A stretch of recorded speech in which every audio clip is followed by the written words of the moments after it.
안녕하세요.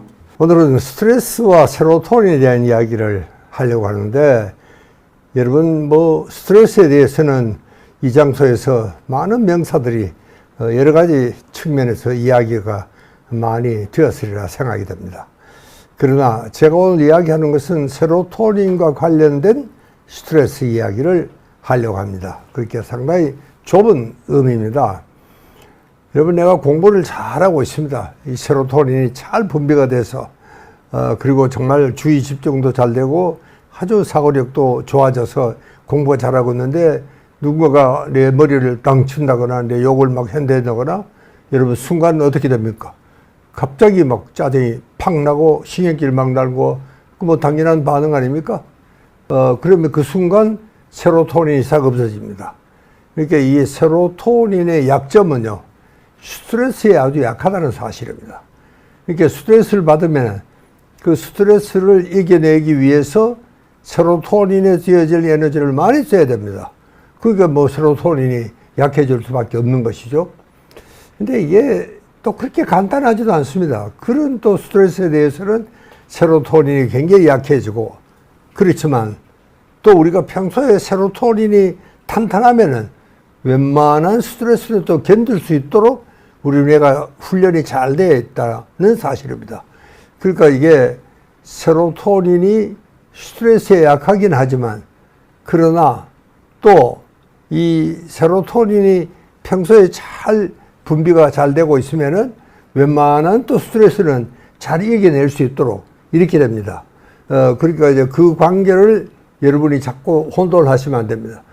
그러니까 이 스트레스에 대한 여러 가지 대처 기법은 많이 나와 있겠지만, 그래도 우리가 이 세로토닌 공부를 하자면은 스트레스에 대한 이야기를 하지 않을 수가 없습니다. 그래서 어떻게 하면은 스트레스 해소를 잘 할 수 있을 것인가, 이것을 오늘 몇 가지 이야기를 하려고 합니다. 자, 첫째 제가 이야기를 하고 싶은 것은요, 이 스트레스는 굉장히 주관적이라는 사실입니다. 여러분, 제가 치료했던 환자 증례 이야기를 우선 하나 읽고 여러분과 함께 의논을 해보겠습니다. 이분은요, 택시 회사 사자입니다. 이번에 정말 호소는 제가 듣기에도 아주 절박했습니다. 이랬습니다. 어느 하루, 어느 한순간 편할 날이 없습니다. 전화만 오면 가슴이 철렁합니다. 커피 한 잔 여유있게 마실 시간이 없습니다.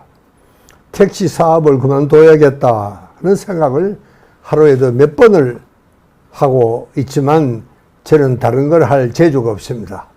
사업은 그럭저럭 잘 되어서 이젠 택시 대수가 50대가 넘었습니다. 그러나 어느 하루 사고 안 나는 날이 없습니다. 인명사고라도 나면 저는 아주 초죽음이 됩니다. 경찰 조사를 받아야 되죠. 유족들과 면담을 해야 되죠. 또 택시 기사의 구속을 빨리 풀어내야 되는, 이런 일이 한두 가지가 정말 아닙니다. 수월하게 해결되는 일이 없습니다. 마음이 항상 초조하고 긴장, 불안 일색이니 몸이 편할 수도 없습니다. 소화불량의 두통은 기본입니다. 잠도 제대로 잘 수가 없습니다. 이러다간 제 명대로 살 것 같지도 않습니다. 하루에도 몇 번 그만둘까 하는 생각을 하지만 배운 게 참 이것뿐이니 어쩔 수가 없습니다. 여러분, 저는 이 사장님의 말씀을 들으면서 그렇겠구나. 누가 봐도 그는 정말 스트레스에 시달리고 있는 것은 사실입니다. 여러분, 우리가 길에 나가보면 당장 알 수가 있습니다. 이 택시끼리의 경쟁도 경제이지만, 택시 기사분들은 왼종일 참 운전대에 앉아 있어야 되니까 그 스트레스만 해도 상당합니다. 아마 그런 스트레스를 우리 사장도 다 알고 있기 때문에 아마 사장의 스트레스도 굉장히 심각하겠다 하는 생각을 우리가 길에 나가보면 알 수가 있습니다. 또 택시를 타보면 또 알 수가 있습니다. 자, 그래서 여러분, 이런 스트레스는요, 저는 그런 이야기를 합니다. 이게 스트레스라는 것은 어떤 의미에서는 우리가 살아있다는 증거다. 그런 이야기를 제가 이 사장님에게 말씀을 드렸습니다. 그는 참 누가 봐도 정말 만성적인 스트레스에 지친 표정이 아주 역력합니다. 그러나 그냥 긴장하는 것이 아니고 양반은 뭐 잔뜩 성이 난 상태일 수도 있습니다. 자, 그러니까 내가 일단은 이분에게는 복식 호흡을 시켰습니다. 이게 참 아주 간단합니다. 그러나 그것만이라도 참 속이 후련하고 시원하다. 그렇게 이야기를 했습니다. 그리고 요즘 제가 이 의미치료 아카데미에서 저는 참 많은 걸 배우고 있습니다. 내가 이분한테도 그런 이야기를 했습니다. 당신은 비록 참 괴롭지만 그래도 당신이 그렇게 참 사업도 번창하고 잘 되어가고 있다는 것만으로도 참 당신은 고맙게 생각을 해야 된다.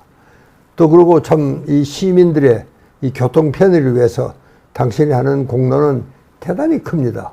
근데 그렇게 여러분 생각해 보시면은 참 이 사업이 성공 궤도에 올랐다는 것만으로도 참 아주 절로 긍지가 생기고 여러분 굉장히 큰 위안이 될 수도 있을 겁니다. 제가 그런 이야기를 했습니다.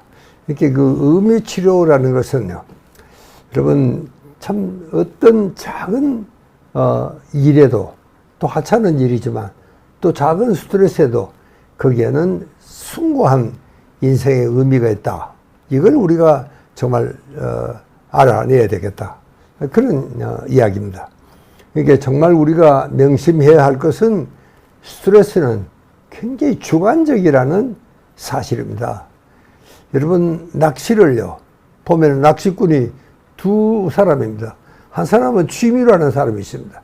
이 사람에게 낚시는 정말 스트레스 해소가 되고 하나의 레저 될 수가 있습니다.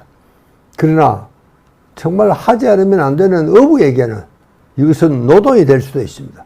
뭐 땡겨이 사람은 바람이 불든 태풍이 세든 웬만하면은 바다로 나가지 않으면 안 되는 이 어부들은 정말 괴로운 노동이 될 수도 있습니다. 그러니까 낚시를 취미로 재미로 하느냐 혹은 또 낚시를 하나의 업으로 하느냐에 따라서 스트레스가 굉장히 참 차이가 날 수도 있다. 그런 이야기입니다. 그렇게 어떻게 보면은 우리가 무슨 일을 하든 스트레스를 받는다는 것은 우리가 살아있다는 증거입니다. 우리가 살아있는 이상 우리가 이 스트레스를 피할 방법은 정말 없습니다. 그래도 참 아무리 싫고 힘든 일이라도 우리는 하지 않으면 안 되겠고, 여러분 정말 스트레스가 없는 세상이라는 것은 있을 수가 없습니다. 어떻게 산 사람에게 스트레스가 없겠습니까? 그건 정말 참 내가 좀 끔찍한 일을 하자면은 스트레스가 없는 세상은 무덤밖에 없습니다. 스트레스는 우리와 함께 가는, 정말 싫어도 뭐 어쩔 수 없이 우리가 받아 넘겨야 됩니다. 이게 스트레스와 싸우면 안 됩니다. 여러분 상처는 건드리면 더 커지게 되어 있습니다. 그러니까 이제 스트레스가 오면은 뭐 참 반가운 손님은 아닙니다. 그래도 그래 너 왔구나. 내가 뭐 너를 쫓아내려고 싸우지도 않을 것이고 그냥 가만히 둘 테니까 너도 정말 어느 정도 있다가 때가 되거든 뭐 조용히 나한테 큰 상처를 남기지 말고 그냥 물러갔으면 좋겠다. 다른 그런 좀 여유로운 자세가 정말 필요합니다. 여러분 우리가 스트레스를 받으면 정말 못 견뎌하는 사람들이 있습니다. 정신과에 찾아오는 환자들의 상당수는 이 스트레스를 처리를 못해서 스트레스 때문에 찾아오는 경우가 굉장히 많습니다. 그리고 제가 아까 잠시 이야기했지만 우리가 이 스트레스 속에도 아주 숭고한 인생의 의미가 있습니다. 여러분 이분에게도 제가 드린 이야기는 정말 당신이 그런 택시 사업을 공공교통을 맡고 있기 때문에 우리가 정말 편리하게 생활을 할 수 있고 정말 당신에게 항상 우리는 감사를 드릴 수밖에 없습니다. 그것이 정말 당신에게는 큰 힘이 될 수도 있고 또 뭐니 해도 당신은 이제 이만큼 사업이 커졌으니까 이것만으로도 그만큼 내가 인류 사회를 위해서 큰 봉사를 했다. 뭐 이렇게 생각을 할 수도 있겠다는 생각을 여러분 그걸 꼭 좀 하셔야 된다. 제가 그 이야기를 아주 굉장히 강조를 했습니다. 그러니까 참 우리가 이 스트레스에도 보면은 이 아주 괴로운 스트레스도 있고 또 기분 좋은 스트레스도 있습니다. 여러분 그 참 얼른 생각하면 이 스트레스가 어떻게 뭐 기분이 좋을 수가 있겠느냐. 가령 내가 탐정 영화를 보러 갔다. 또 아슬아슬한 스포츠 경기를 보러 갔다. 그런 걸 또 좋아하는 사람이 있습니다. 그건 정말 굉장히 아슬아슬하죠. 그런데 참 무사히 끝났다. 그러면 휴 그래가지고 숨을 내쉽니다. 그럴 때 굉장히 참 기분이 좋다는 이야기입니다. 그러니까 그렇게 참 아슬아슬한 그 스트레스, 그렇게 스트레스에도 내가 좋은 스트레스도 있습니다. 기분 좋은 스트레스. 이걸 우리가 학문적으로는 유스트레스라고 이렇게 부릅니다. 그 기분 좋은 스트레스입니다. 이제 그런 스트레스를 받으면은 세로토닌이 펑펑 쏟아집니다.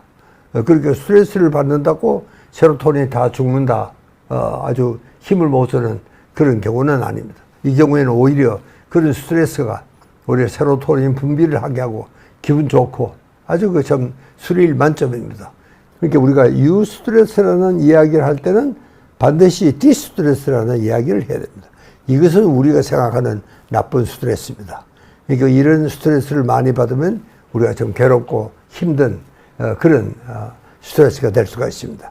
이게 디스트레스는 나쁜 스트레스고 또 유스트레스는 좋은 스트레스고 그러니까 스트레스라고 다 나쁜 것은 아니라는 사실입니다. 그러니까 스트레스를 내가 어떻게 해석하고 받아들이느냐 그것이 참 굉장히 중요한 아주 그 갈림길이 될 수 있다 하는 이야기를 드리겠습니다. 여러분 이 복식호흡은요 이 세로토닌을 만드는데도 굉장히 중요한 그런 거지만 또 스트레스를 해소하는데도 굉장히 좋은 효과적인 방법입니다.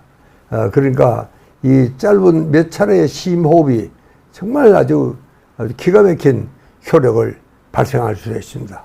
자, 여러분, 이 복식 호흡은요, 보통 우리가 하는 호흡은 이 정말 흡기가 더 중요합니다. 숨을 내가 들이마시는 것.